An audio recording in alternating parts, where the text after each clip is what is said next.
All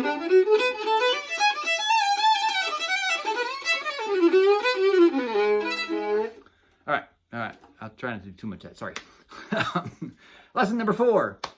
So I got to tell you this one story. I'll be telling stories in this series too, besides giving you some technical knowledge and music mechanics and these things. Just kind of set some things up. Back in the turn of the last century, not 1900, but 2000, there started to become gurglings of the violin kind of rising up in the educational worlds.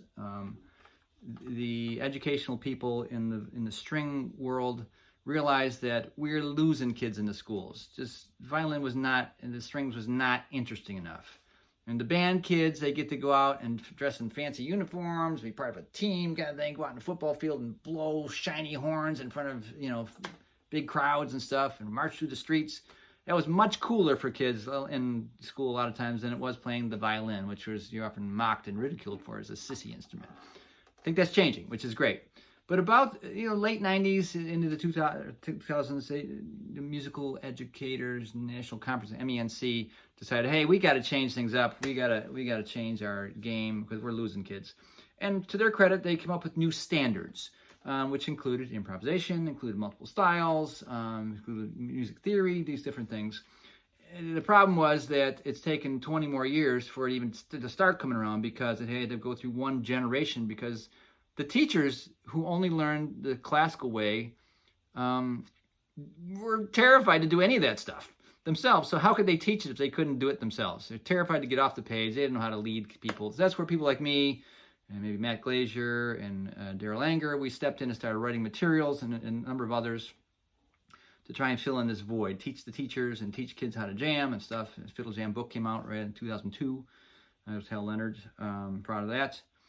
But I want to tell this one story in Strings magazine. I'm pretty sure it was back around that time. Matt Glazier, who is the head of the Berklee School of Music and the string department, especially there, and Daryl Anger, famous Bluegrass and eclectic style fiddler who's has played with all kinds of famous people. Look him up if you don't know who he is. They had like a 12 or 14 page interview in the magazine. That's a lot of real estate in a magazine. Pretty much the two of them were just bitching about how hard it is to play jazz on the violin. And it was like them interviewing each other. It's like, how inbred is that, right? So I like both those guys. It's cool. But they were just saying the main rub was that all the standard traditional jazz tunes from the 40s and 50s in the real book, as I've mentioned, are all in these horn-based keys. So, and to be, to honor the tradition, you need to be able to play in these keys that don't lay very easily on the fiddle. You got to do weird fingerings and stuff, B flat, E flat. So why, if you think back historically, why did the horn players do those keys? Only one reason, because it was easy for them.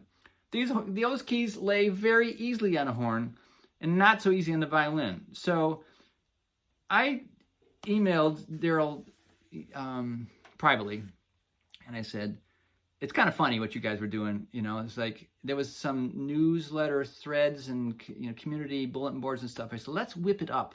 And he said, let's go for it. I said, let's get you guys pitted against each other and get everybody in there and see what, I'm going to just be the sand in the oyster kind of thing and see what pearls we can get out of this. And I kind of whipped it up, and I had people all over the world arguing with me about whether you have to play in B flat and these weird keys and E flat on it.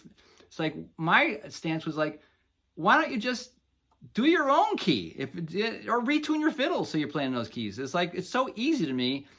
And I was vindicated when I heard Stefan Capelli one time. They were at a gig and they had some opening bands, and at the end all the bands came together to jam a tune like for an encore thing, and they picked a common song in the jazz idiom, and him being the king, he was like in his 90s at this time.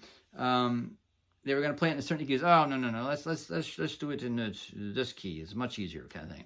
So if Stefan Capelli can do it, you and I can do it too. We can change things to any key we want and not have to worry about whether we're honoring some stuck and stayed tradition that needs to be busted anyways. So jazz is all about being creative and doing your thing and being free. So if playing in the key of G makes you feel free, then damn, do it. All right, that's my stance on that.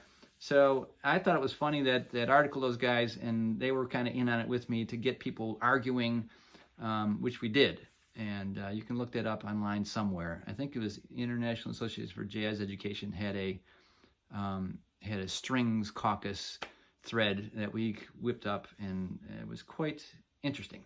So anyways, do your own thing is the key. Amen.